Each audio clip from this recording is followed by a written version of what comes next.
So one of the questions that we often get for a new patient coming into our office is the question, how long will this take to correct? The truth is, we don't know until we finally do an exam of your spine. Often we will take an x-ray of a patient if it's clinically indicated. And when we look at someone's x-rays, there is what's called spinal degeneration that we are grading as far as the severity of the issue. Now, the different levels of spinal degeneration are not synonymous with how much pain that you may come in with.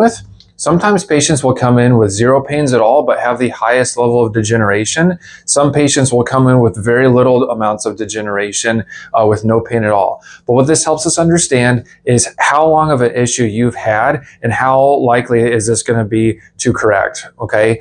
So what I want to show you guys is this is a normal x-ray of a patient's spine from the side view. And if you watched our posture video, you remember that we want to naturally see a patient's ear right above their shoulder. Okay, we want to see a nice arc, not only in the neck, but the middle back and lower back. And what these arcs do for our spine, this allows us to give our proper range of motion so that when you bend or twist, you don't throw out your back. These black spaces that you see between the white blocks, that's where the disc is, or the cushion. We want to see that cushion nice and large because it allows a lot of room for the nerve roots to come out freely, okay? But years of repetitive habits and you sprinkle in some traumas, that's when we develop degeneration of the spine, okay?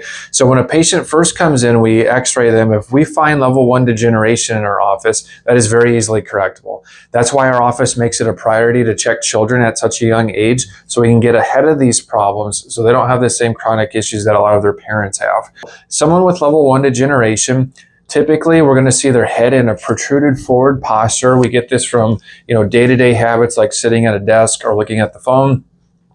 They're going to also be losing those natural arcs that we should see. If this is not corrected, unfortunately, it's going to progress into level 2. Okay, level 2, that's where we not only see thinning of the disc height, we'll start to see signs of arthritis, bone degeneration, bone spurs, and so forth. This is still correctable. However, it requires more time and repetition with the adjustments because there is a more pronounced amount of damage there.